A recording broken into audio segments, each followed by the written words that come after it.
సభ్యులు డాక్టర్ రేట్లపల్లి భూపతి రెడ్డి గారికి, అలాగే మన సంతోష్ రెడ్డి గారికి, అలాగే మన మాజీ ఎంపీపీ గోపన్న గారికి, మన మండల అధ్యక్షుడు నవీనన్న గారికి, మన న్యాయనంది యూత్ కాంగ్రెస్ అధ్యక్షుడు నరేష్ అన్న గారికి, పలువురు అందరి నాయకులకు, కార్యకర్తలకు, అందరు పేరు పేరున అందరికీ ధన్యవాదాలు.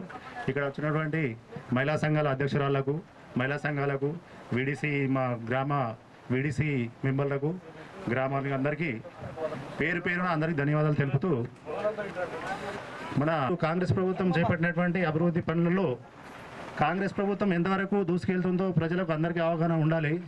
గత 10 సంవత్సరాలు మనం కుంటుపడి ఉన్నాము. ఇకనైనా మన సార్తో మనం అందరం ప్రోత్సాహం ఉండి ఇక అభివృద్ధి చేసుకోవాలని చెప్పి కోరుతున్నాను. ఈ అవకాశం ఇచ్చినటువంటి పెద్దలకు అందరికీ నా యొక్క ధన్యవాదాలు. మాజీ ఎంపీ గోపి గారిని కూర్చున్నాను. అభివృద్ధికి కార్యక్రమాలు భాగంగా ఈ గ్రామానికి విచ్చేసినటువంటి మన గౌరవనీయులు పెద్దలు ఎమ్మెల్యే భూపతి రెడ్డి అన్న గారికి, ఈ గ్రామ ప్రజల తరపున, మండల ప్రజల తరపున ప్రత్యేకంగా స్వాగతం, సుస్వాగతం.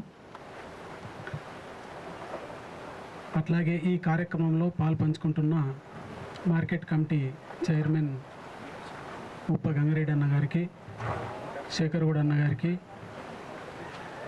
మాజీ ఎంపీటీసీ పరశురామ్ నాయక్ గారికి, మాజీ ఎంపీటీసీ సంతోష్ రెడ్డి గారికి, మరియు మార్కెట్ కమిటీ డైరెక్టర్ రాజు గారికి, యూత్ నాయకులు అన్మోజీ నరేష్ గారికి, పూర్య నాయకుడి గారికి, ఈ గ్రామ వీడిచి చైర్మన్ గారికి, ఆయనల గంగాధర్ గారికి, రవి గారికి, సొసైటీ డైరెక్టర్, అట్లాగే నరేష్ గారికి, సాయిల్ గారికి, ఈ మహిళా సంఘం అధ్యక్షురాళ్లకు, మహిళా సంఘం సభ్యులందరికీ, ఈ గ్రామ ప్రజలందరికీ మరియు ప్రెస్ మిత్రులకు ప్రత్యేకంగా ధన్యవాదాలు తెలుపుతా ఉన్నాను. నేను మన గ్రామ ప్రజల తరపున ఒక 2-3 విషయాలే ఎమ్మెల్యే గారికి చెప్పదలుచుకున్నా. అన్న, ఈ గ్రామం ఇలా కొటాలపల్లి ఎట్లా మారుమూల ప్రాంతము, దానికంటే ఇంకా ఎత్తైన ప్రాంతము ఈ దొన్కల్ విలేజ్. ఈ దొన్కల్ విలేజ్ మారుమూల ప్రాంతం కాబట్టి ఎప్పుడు కూడా అభివృద్ధికి నోచుకోలేదు. కాబట్టి ఇప్పుడు మీరు వచ్చి దొన్కల్తో పాటు అన్ని విలేజ్లు ఒక సురికాడి పర్యటన, ఒక చిన్న తాండను కూడా వదిలిపెట్టకుండా అనేక డెవలప్మెంట్ కార్యక్రమాలు ఎప్పుడు లేని విధంగా చేస్తూ ఉన్నారు. ఇదంతా చాలా సంతోషంగా ఉన్నారు ప్రజలు. ఎందుకంటే ఎర్రటి ఎండను కూడా లెక్క చేయకుండా ఏ ఎమ్మెల్యే కూడా ఇట్లా చేయలే పనులు. మనం చూస్తూ ఉన్నాం, స్వాతంత్రం వచ్చిన నుంచి చూస్తూ ఉన్నాం. కానీ ఇంత ఒక్క తూచ తప్పకుండా ప్రతి ఒక్క తాండా, చిన్న గ్రామం కూడా ప్రతి విలేజ్కు ఈ ఊళ్ళో డెవలప్మెంట్ లేదు అనే విధంగా ప్రతి విలేజ్కి ఎంతో కొంత డబ్బులు ఇచ్చి డెవలప్మెంట్ అనేది చూపిస్తున్న ఎమ్మెల్యే ఎవరు అంటే మన డాక్టర్ భూపతి రెడ్డి గారు అని చెప్పేసి ప్రత్యేకంగా సార్కు నేను ధన్యవాదాలు చెప్తున్నాను. జై కాంగ్రెస్. అట్లాగే ఇలా నేను ప్రతిదీ పని జరగాలన్నా, ఒక భూములు పట్టాలు కావాలన్నా, ఒక డెవలప్మెంట్ కావాలన్నా, మనకి ఇండ్లు కావాలన్నా ఏ పార్టీ చేసింది అంటే ఒక కాంగ్రెస్ పార్టీ, కాంగ్రెస్ ప్రభుత్వం అని చెప్పేసి కూడా మీకు తెలియజేస్తా ఉన్నా. మీరు గతంలో చాలా చూసిరు, ఇప్పుడు 10 సంవత్సరాలు మీరు చూసిరు. ఎమ్మెల్యే ఏ రోజు కూడా మన ఒక్కరోజు వచ్చి పోయిండు తప్ప 10 సంవత్సరాలు ఉన్నాడు కానీ ఈ ఊరుకు కానీ పల్లెకు కానీ ఇక్కడ ఈ రోడ్ అంటే తెలియదు ఆయనకు. కానీ ఇవాళ మన ఎమ్మెల్యే ప్రతి తాండాను, రోడ్డును, డెవలప్మెంట్ను, ప్రతి ప్రజలను టచ్ చేసి వాళ్ళ అవసరాలు ఏమున్నాయో, వాళ్ళకు బాధలు ఏమున్నాయో తెలుసుకొని పరిష్కరించే విధంగా మనకు పనిచేస్తున్న ఎమ్మెల్యే మన భూపతి రెడ్డి గారని మరొకసారి తెలియజేస్తూ, మీరు దయచేసి ఎందరూ ఎన్ని చెప్పినా, ఎన్ని మాటలు చెప్పినా చేసే ప్రభుత్వం ఏదంటే ఒక కాంగ్రెస్ ప్రభుత్వం తప్ప ఇంకే ప్రభుత్వం పనిచేయది. మీరు చూస్తూ ఉన్నారు, మనకి ఇందిరమ్మ ఇండ్లు వచ్చినాయంటే కాంగ్రెస్ ప్రభుత్వంలే, మన భూములు పట్టాలైనాయంటే కాంగ్రెస్ ప్రభుత్వంలే, అన్నీ ఏది జరగాలన్నా మన కాంగ్రెస్ ప్రభుత్వం ద్వారానే అయింది. కాబట్టి దయచేసి మీరు ఎందరు ఎన్ని చెప్పినా మనకు ఒక మంచి ఎమ్మెల్యే దొరికిండు, ఒక ఆయన సౌమ్యుడు, మంచి డాక్టరు, ప్రజల గురించి ఆలోచించే వ్యక్తి. కాబట్టి మనకు అన్నీ జరుగుతాయి. కాబట్టి ఎవరెన్ని చెప్పినా మనం వినొద్దు. కొన్ని వెంటనే అన్నీ కాకపోవచ్చు, కానీ ఖచ్చితంగా అవుతాయని చెప్పేసి కూడా మీకు తెలియజేస్తా ఉన్నా. అన్నకు నేను ఎమ్మెల్యే గారికి ఒకటి ఈ మన గ్రామ ప్రజల నుంచి ఒక రిక్వెస్ట్ చేస్తున్న ప్రధాన సమస్య అన్న ఈ విలేజ్కు రోడ్డు సమస్య ఉంది. ఎందుకంటే ఆ రోడ్డుకు ఒక పోల్లు కూడా ఎక్కువ, కరెంటు పోల్లు తెద్దామన్నా కూడా ప్రాబ్లమే, అడ్లుగొండ పోదామన్నా ప్రాబ్లమే. ఇప్పుడు అదే లింగాపూర్, గౌరారం, నల్లవెల్లిలో 15 రూపాయలు కిరాయి ఉంటే ఇక్కడ 22 రూపాయలు కిరాయి ఉంది ఒక సంచికి. ఎందుకంటే ఇక్కడ అరుతడి పంటలే అరాకొర కొద్దిగా మందే పంటలు పండిస్తారు, వాళ్ళకు కూడా అదనమైన భారం అవుతుంది. కాబట్టి మీరు ఆ రోడ్డు గురించి ప్రత్యేకంగా చొరవ తీసుకొని ఆ గ్యాప్ ఉందన్న చంద్రాన్పల్లి ఇక్కడ ఎట్లాగే గ్యాప్ లింపిరో ఇక్కడ కూడా ఒక గ్యాప్ మీ నిధుల నుంచి డబ్బులు ఇచ్చి ఆ గ్యాప్ ఫిలప్ చేస్తే ఈ ఊరుకు పిల్లనిచ్చే వాళ్ళు ముందుకొస్తారు, వ్యవసాయం చేయడానికి బాగుంటుంది. అన్ని విధాలుగా మీరు ఈ ఊరికి ఒక దేవుడిగా నిలుస్తారన్న, ఇది ఖచ్చితంగా మీరు సాల్వ్ చేయాలని చెప్పేసి తెలియజేస్తా ఉన్నా. అట్లాగే అన్న ఈ ఊరుకు కరెంటు సమస్య కూడా మాట మాటకు ట్రిప్ అవుతూ ఉంటుంది. ఎప్పుడు గాలి వచ్చిందంటే ఇక ఊళ్ళో కరెంట్ ఉండదన్న. ఇది చాలా లాంగ్ ఫీడర్ ఉంది, ఎందుకంటే ఇది ఒక 5 కిలోమీటర్ దూరం నుంచి 5 కిలోమీటర్ నుంచి 11K వస్తుంది ఈ ఊరికి కొట్టాలపల్లికి. ఇక్కడ ఒక సబ్ స్టేషన్ ఏర్పాటు చేసే విధంగా కూడా మీరు కృషి చేయాలని చెప్పేసి కూడా ఈ ప్రజల తరఫున తెలియజేస్తా ఉన్నాం. కాబట్టి ఈ 2 ప్రధాన సమస్యలన్నా ఇంకా చాలా ఉన్నాయి, ఇక్కడ అనేక సమస్యలు ఉన్నాయి చిన్న చిన్నవి, అవి మీరు ఎట్లాగో చేస్తారో మీరు తెలుసుకోనని చెప్పేసి తెలియజేస్తూ ఈ అవకాశం ఇచ్చిన పెద్దలందరికీ, ప్రజలందరికీ, ఎమ్మెల్యే గారికి ప్రత్యేకంగా ధన్యవాదాలు తెలుపుతున్నా. జై కాంగ్రెస్. మన దొన్కల్ గ్రామానికి అభివృద్ధి కార్యక్రమంలో భాగంగా రావడం జరిగింది. ఇక్కడ ఉన్నాజ్పేట నుండి పొద్దునుండి మన సీతాపేటకి వెళ్ళి తిరుగుతూ వస్తూ ఉన్నాం. కొద్దిగా ఆలస్యమైంది, మరి ఎండలు బాగున్నాయి. అయినా కానీ నాకు తెలిసి మీరు అందరు కూడా గత 2 గంటల నుండి వెయిట్ చేస్తూ ఉన్నారు. సో మరి అలా దొన్కల్ గ్రామానికి మొత్తం మీద ఇప్పుడు ఈ రోడ్డు కూడా మీరు చాలా కాలం నుండి కోరుకుంటున్నారు, మనకు కొట్టాలపల్లి వరకు రోడ్డు కావాలని.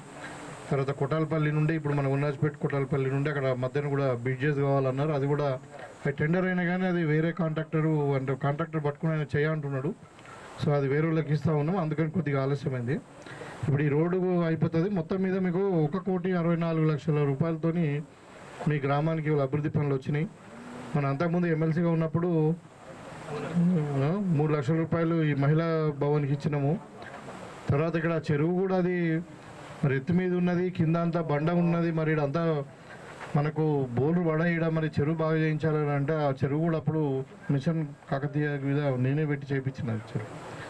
అంటే నీళ్ళు ఎక్కువ ఆగయ్యేది అంతే మనకి, ఎందుకంటే బోర్లు కూడా పడతలేవు వీడంతా గుట్ట మీద అప్పుడు.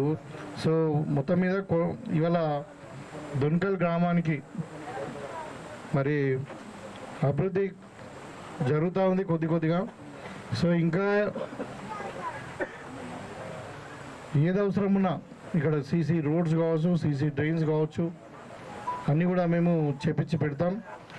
అయితే ఈ సందర్భంగా మరి నాతో పాటు వచ్చినటువంటి మన మండల పార్టీ అధ్యక్షులు నవీన్ గౌడ్ గారు, మరి మాజీ ఎంపీపీ గోపి గారు, మార్కెట్ కమిటీ చైర్మన్ గంగారెడ్డి గారు, మన బ్లాక్ కాంగ్రెస్ అధ్యక్షుడు అయినటువంటి సంతోష్ రెడ్డి గారు, మరి యూత్ కాంగ్రెస్ అధ్యక్షుడు మన నరేష్ గారు, రాజు గారు, మరి సూర్యనాయక్ గారు, మన మోహన్ గారు, అభిలాష్, వీళ్ళందరూ కూడా పేరు మళ్ళీ మీ గ్రామానికి సంబంధించినటువంటి నాయకుడు రవి, మరి రోహిత్, వీళ్ళందరూ సుమన్, నరేష్, సాయిలు, వీళ్ళందరూ కూడా పేరున మరి మీ గ్రామ మహిళా సోదరిమణులకు, అక్కజల్లందరికీ, గ్రామ పెద్దలకు, వీటీసీ సభ్యులకు అందరూ కూడా నమస్కారాలు.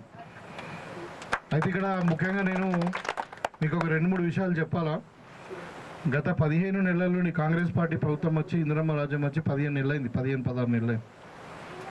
దాంట్లో ఒక 3-3.5 నెలలు అయితే ఎన్నికల కోడ్ పోయింది.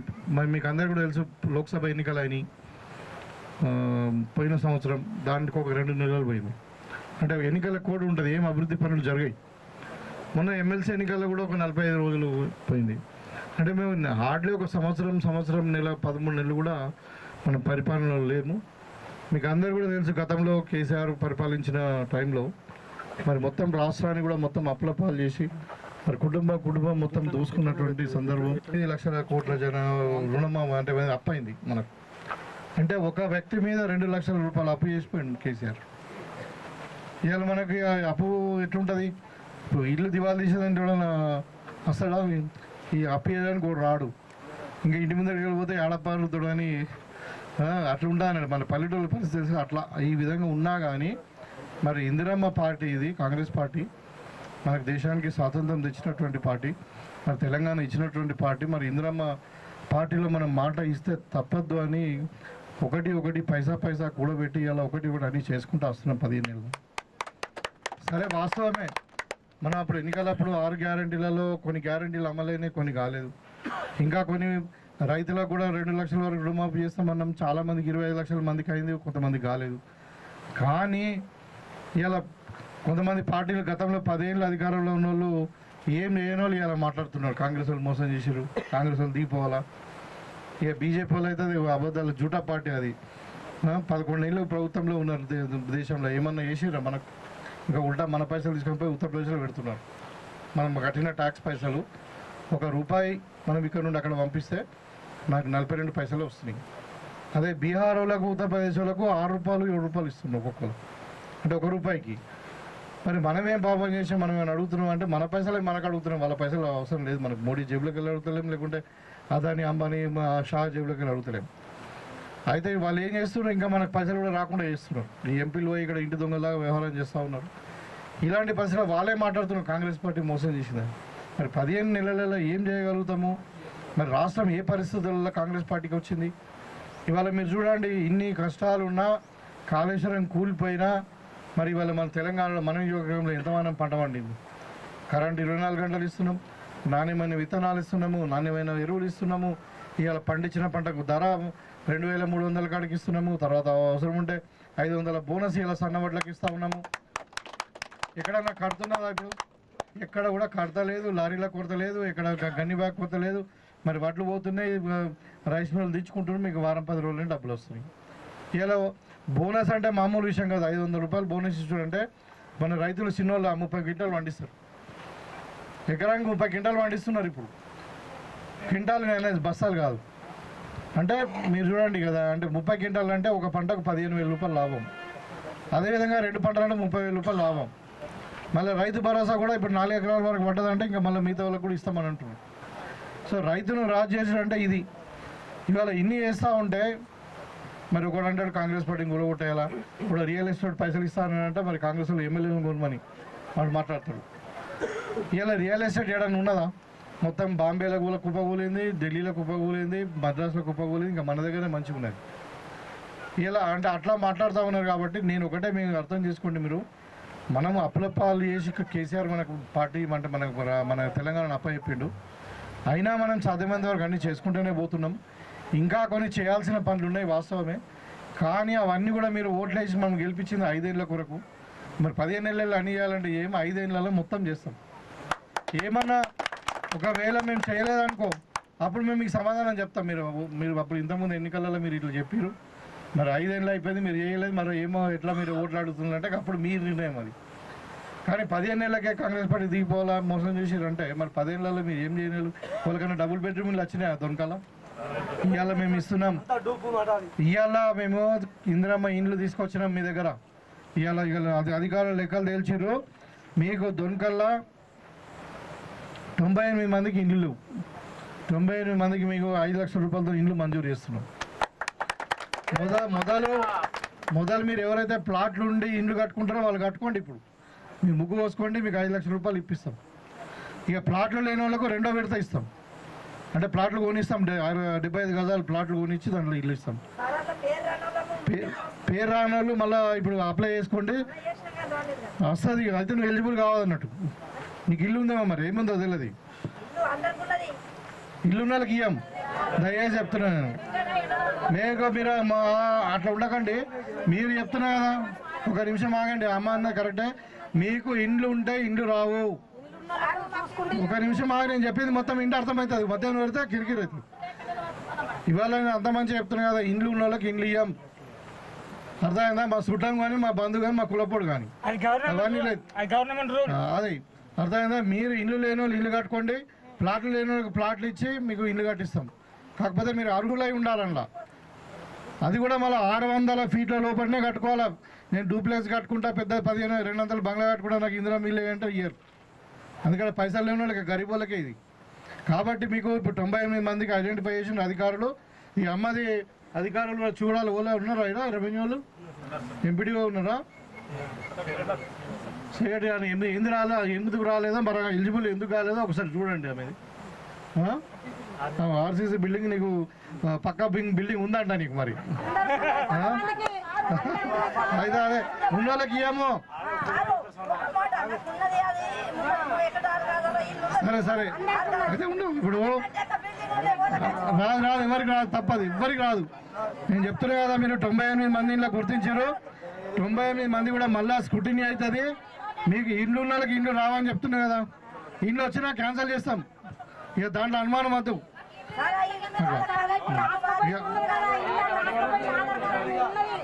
ఒక నిమిషం ఆగురు, మీతో లొల్లేదే. నేను ఇంత క్లియర్ చెప్తాను, మీకు ఇండ్లు రాయని వాళ్ళకే ఇండ్లు ఇస్తాము. ఆగు, నేను చెప్పేది మొత్తం ఇంటి అర్థమవుతుంది. ఒట్టిగా పిసపిసి అర్థం వస్తుంది. మీ ఇంత ఓపిక మాట్లాడుతుండే ఎందుకు కొడుతుండే మధ్యాహ్నం? ఇప్పుడు మీకు ఇండ్లు లేని వాళ్ళకి ఇండ్లు ఇస్తాం. ఒకవేళ ఇండ్లు ఉన్న వాళ్ళకి ఎవరికైనా కానీ పేరు వచ్చింది అనుకో, అవి కొట్టేస్తాం. ఎవరికైనా ఇండ్లు లేని వాళ్ళకి కూడా పేరు రాలేదనుకో, పేరు ఎక్కిస్తాం. 400 గజ ఫీట్ల 400 స్క్వేర్ ఫీట్ చదరపు అడుగుల ఇల్లు మీరు కట్టుకోవచ్చు. 5 లక్షల రూపాయలు ఇప్పిస్తాం. అనుకో మీ దగ్గర 1 లక్షనో 2 లక్షలు ఉన్నాయి, మా పిల్లలు ఉన్నారు, మాకు ఒక 2 రూమ్లు ఎక్కువ కావాలంటే 600 ఫీట్ల వరకు కట్టుకోవచ్చు. ఇందులో ఈ టీఆర్ఎస్ ప్రభుత్వం కాదు, దళిత బంధువులాగా ఉండదు. ఇది మొత్తం కంప్యూటర్ ఉంటుంది. మీరు పక్క జాగాలు కట్టుకున్నా రాదు, మీకు చెప్తున్నాను. ఇక మళ్ళీ సార్ మేము తెలక కట్టుకున్నామంటే మేము నడది. అందుకే స్పష్టంగా చెప్తున్నా, మీకు ఇండ్లు అందరూ కూడా కట్టుకోండి. దొంగలు ఎవరు ప్లాట్లు ఉండి అర్హులు ఉన్నారో వాళ్ళు కట్టుకోండి, ఇండ్లు ఇస్తాం. తర్వాత ఈ ప్లాట్లు లేని వాళ్ళకి 2వ విడత ఇస్తాం. ఇంకోటి, గతంలో మేము సన్న బియ్యం ఇస్తామన్నారు, ఎప్పుడు ఇవ్వలే. 10 ఏళ్ళ ఇవాళ మన ఉగాది నుండి సన్న బియ్యం ఇస్తున్నాము. 10 ఏళ్ళ ఒక రేషన్ కార్డు కూడా ఇవ్వలే. ఇవాళ మనకు నెల భూపతి రెడ్డి ఏదైతే బియ్యం తింటాడో, రేవంత్ రెడ్డి ఏం బియ్యం తింటాడో, మరి గంగారెడ్డి ఏం బియ్యం తింటాడో, పేదోళ్ళు కూడా అదే బియ్యం తినాలని, మరి కడుపు నిండా 3 పూటలు తినాలని చెప్పి మరి సన్న బియ్యం ఒక్కొక్కల 6 కిలోలు చొప్పున ఇస్తున్నాము. సన్న బియ్యము ఒక్కొక్కలకు 6 కిలోల చొప్పున. ఆ కుటుంబంలో ఎంతమంది ఉంటే అంతమంది, 10 మంది ఉంటే 60 కిలోలు ఇస్తున్నాం. 4 ఉంటే 24 కిలోలు ఇస్తాం. 5 ఉంటే 30 కిలోలు ఇస్తాం. మంచికి 6 కిలోలు చొప్పున నెలకు ఇస్తున్నాము. పర్మనెంట్గా ఇస్తాం అది. అయితే దీంట్లో ఇంకా మధ్యన ఈ పనికోనలు బీజేపీ వాళ్ళు ఆడడం వచ్చి ఏమంటున్నారంటే మోడీ పంపిస్తున్నాడు. మరి ఇప్పుడు మహారాష్ట్రలో మోడీ ఉన్నది కదా గవర్నమెంట్, మధ్యప్రదేశ్లో మన పక్క రాష్ట్రంలో మోడీ ఉన్నది గవర్నమెంట్, ఆంధ్రప్రదేశ్లో చంద్రబాబు నాయుడు పొత్తుల గవర్నమెంట్ మోడీదే ఉన్నది. మరి అక్కడ ఇస్తలేరు. మోడీ పంపిస్తే మోడీ రాజ్యంలో ఇస్తారా, కాంగ్రెస్ గవర్నమెంట్ ఇస్తారా? అంతే అని జూటా మాటలు అవి మీరు గమనించండి. ఇవాళ బీజేపీ ఏదైతే పరిపాలిస్తున్నదో 15 రాష్ట్రాలలో, మన భారతదేశంలో మీకు అందరు కూడా తెలుసు 29 రాష్ట్రాలు ఉన్నాయి. 15 రాష్ట్రాలలో బీజేపీ పరిపాలిస్తున్నది. ఆ 15 రాష్ట్రాలలో ఈ స్కీమ్ లేవు. ఎవరికైనా ఇందిరమ్మ ఇల్లు ఇచ్చిర్రా, ఎవరికైనా రైతులకు బోనస్ ఇచ్చిర్రా, ఎవరికైనా సన్న బియ్యం తినడానికి ఇచ్చిర్రా? ఎక్కడా లేదు. అవా ఓన్లీ కాంగ్రెస్ పాలిత గవర్నమెంట్లో మన తెలంగాణలోనే ఉన్నది, రేవంత్ రెడ్డి గారి నాయకత్వంలో. ఇవాళ మీకు అందరు కూడా చెప్తా ఉన్నాం. ఇంకా ఇవాళ ధరణి చేయబట్టి భూముల విషయం బాగా ఉన్నది ప్రాబ్లం. ఇక్కడ బోర్డు భూముల సమస్య ఉన్నది, అదంతా ఉన్నది. ఇవాళ భూభారతి చట్టాన్ని తీసుకొచ్చినాం మనం. కొత్త చట్టం వచ్చింది. ఇవాళ మన దగ్గరికి అధికారులు వస్తారు. ఇవాళ రేపు కలెక్టర్ కూడా మనకు ఇందర్వాయికి వస్తున్నాడు. కొంతమంది రైతులు రండి, ఆయన అవగాహన కల్పిస్తాడు అంతా. తర్వాత అది రెవెన్యూ అధికారులు గ్రామంలో సదస్సులు పెట్టి మీ దగ్గర ఫిర్యాదులు తీసుకుంటారు. భూమికి సంబంధించిన ఏది ఉంటుంది. మళ్ళీ June 2 తర్వాత మీ ఫిర్యాదులను కూడా సాల్వ్ చేస్తారు. నాకు తెలిసి ఏ భూ సమస్య ఉన్నా కానీ భూభారతి ద్వారా మరి ఒక నెల 15 రోజులలో ఖచ్చితంగా భూమి సమస్య కూడా తీరుస్తాం. ఇవాళ రైతులకు 500 రూపాయలు బోనస్ ఇస్తున్నాం. ప్రతి గింజ కొంటాం. సో మీరు ఏం టెన్షన్ పడేది లేదు. ఇవాళ ఎవరైనా పిల్లలు ఉద్యోగులు రానోళ్ళు కూడా ఇవాళ రాజీవ్ యువకాస్ కింద వాళ్ళు అప్లై చేసుకున్నారు. వాళ్ళు కూడా వాళ్ళ అర్హతను బట్టి, వాళ్ళ వృత్తిని బట్టి, వాళ్ళ అభిరుచిని బట్టి మరి వాళ్ళు ఆటో కొనుక్కుంటారా, కిరాణా షాప్ పెట్టుకుంటారా, లేకుంటే ఇంకేదో మెకానిక్ షాప్ పెట్టుకుంటారా, లేకుంటే ఏం పెట్టుకుంటారో వాళ్ళ ఇష్టం. వాళ్ళు అన్నీ కూడా పెట్టుకుంటే వాళ్ళకు కూడా తప్పకుండా 4 లక్షల రూపాయలు ఇచ్చి అందులో 70% సబ్సిడీ ఇప్పిస్తాం. ఇదే కాంగ్రెస్ పార్టీ ఆలోచన. ఇవాళ మీకు మహిళలకు చెప్తా ఉన్నా, మీరు ఇవాళ ఎవరైనా మహిళా సోదరిమని మరి లోన్ తీసుకొని చనిపోతే 2 లక్షల రూపాయలు మీకు ఇన్సూరెన్స్ ఉన్నది. అదేవిధంగా ఎవరైనా యాక్సిడెంట్ అయ్యి చనిపోతే 10 లక్షల రూపాయలు మీ కుటుంబానికి వస్తాయి. ఇవాళ కాంగ్రెస్ పార్టీ వచ్చినాకనే మీకు ఈ స్కీమ్ పెట్టింది మహిళలకు. ఇవాళ 0 మిత్తితో ఇస్తున్నాం మీకు లోన్లు. ఇవాళ పెట్రోల్ బంకులు పెట్టుకోవచ్చు, సోలార్ ఎనర్జీ పంపులు పెట్టుకోవచ్చు, మీరు ఎన్ని ఇస్తున్నాం ఇవాళ ఆర్టీసీ బస్సు కూడా మీరు కొనుక్కొని ఆర్టీసీకి అద్దెకి ఇవ్వచ్చు. మన హైదరాబాద్లో 100 బస్సులు ఇచ్చినామా, ఇవాళ ఇంకా 1000 బస్సులు ఇస్తామని చెప్పారు. మీరు అందరు ముందుకు రండి, మీకు లోన్లు తీసుకోండి, బస్సులు కొనండి, మీకు ఆర్టీసీకి అద్దెకి పెట్టండి, అదే బస్సు మీ రూట్లో నడిపించుకోండి. మేమేమంటాం ఐకేపీ వాళ్ళకి ఇలా వడ్లు కూడా కొనడానికి అవకాశం ఇస్తున్నాం. ఎందుకు ఇస్తున్నాం? మహిళలు స్వయంగా వాళ్ళ చేత మీద వాళ్ళు బతకాలి, వాళ్ళ భర్త మీదనో తల్లిదండ్రుల మీదనో లేకుంటే కొడుకు మీదనో ఆధారపడి ఉండదు, వాళ్ళు సంపాదించుకోవాలి. ఎందుకంటే ఇవాళ ఇందిరా మిల్లు కూడా మహిళల పేరు మీద ఇస్తున్నాం. మహిళల చేతిలో ఇల్లు తాళాలు ఉన్నాయనుకో మంచిగా భద్రంగా ఉంటాయి డబ్బులు, ఇంకా నెల అయినా కానీ సగం డబ్బులే ఖర్చు అవుతాయి, మొత్తం కావు. అదే మగవాళ్ళ పేరు ఉంటే ఇక మీకు తెలిసి ఏమేం చేస్తారు. కాబట్టి అందరూ జాగ్రత్తతోనే. మరి ఇలా ఇందిరమ్మ రాజ్యంలో మగవాళ్ళ కోపం వస్తున్నది అంటే ఇందిరమ్మ రాజ్యంలో మరి ఇందిరమ్మ తర్వాత ఇవాళ సోనియమ్మ, ఇవాళ ప్రియాంక గాంధీ అందరూ కూడా వాళ్ళ స్వాన మహిళలు కాబట్టి మహిళలకు పెద్దపీట వేయాలని చెప్పి, మహిళలకే పెద్దనం ఇవ్వాలని చెప్పి ప్రభుత్వం ఆలోచిస్తూ ఉంది. కాబట్టి దొన్కల సరే ఇవి కాకుండా ఇంకా ఏ సమస్య ఉన్నా కానీ తీరుద్దాం. ఇక బస్సు అంటున్నారు, తప్పకుండా ఇప్పుడు నేను కొంతసేపు అయినాక అది ఆర్టీసీ డిపో మేనేజర్ కానీ ఆర్ఎంకు మాట్లాడతాను, మన నిజామాబాద్ ఆర్ఎంకు కామారెడ్డి ఆర్ఎంకు మాట్లాడతాను. మీరు టైమింగ్స్ ఇచ్చారు, ఆ టైమింగ్స్ మరి పొద్దున 7 గంటలకు అక్కడ వెళ్ళాలని, ఇంకోటి 12 గంటలకు, ఇంకోటి 6 గంటలకు అక్కడ వెళ్ళి ఇక గంట తర్వాత ఇక్కడ రావాలంటున్నారు. ఆ టైం ప్రకారమే బస్సు కూడా ఏర్పించే ప్రయత్నం చేస్తాను. ఈ రోడ్ అయితే మంచిగా చేయించుకోండి. తర్వాత ఇంకేమైనా సమస్యలు ఉంటే కూడా తప్పకుండా మేము అందుబాటులో ఉంటాం. నేను నిజామాబాద్లో ఉంటా, అందరిలాగా హైదరాబాద్లో ఉంటా. కాబట్టి మీకు అందరు కూడా తెలిసి ఇంతకుముందు దవాఖాన ఉంటే అది కూడా బంద్ చేసిన. సో నాకు ఏం పని లేదు, అందుకని ఎండలు తిరుగుతున్నా, అర్థమైందా? అందుకని మీకు దొన్కల్ గ్రామం వెనుకబడిన ప్రాంతమేం కాదు, పారుమూర ప్రాంతం కాదు. మీకు అన్ని విధాలుగా భూపతి రెడ్డి సార్ ఉన్నాడు, కాంగ్రెస్ పార్టీ ఉందని చెప్పి గుర్తుపెట్టుకోండి. దయచేసి జై కాంగ్రెస్. కమ్యూనిటీ హాల్ కూడా మీరు జాగా చూసుకోండి. ఏది అదే మీ కమ్యూనిటీ హాల్ అయితే అందరికి ఉపయోగపడేటట్టు కాదు. ఎవరు పేదోడు ఏదైనా ఫంక్షన్ చేసుకున్నా లేకుంటే మా అక్కలు అక్కడ మీటింగ్ పెట్టుకోవాలన్నా కానీ ఒక కమ్యూనిటీ హాల్ కూడా కట్టిస్తాం. ఎందుకంటే మీరు అందరు కూడా ఇప్పుడు ఇలా కూడా మహిళా భవన్ లేదు, ఇప్పుడు నేనే ఇచ్చిన మహిళా భవన్ 3 లక్షలది మీకు తెలుసు అని కూడా మీ ఎమ్మెల్సీ ఉన్నప్పుడు ఇచ్చిన, ఇప్పుడు అది 18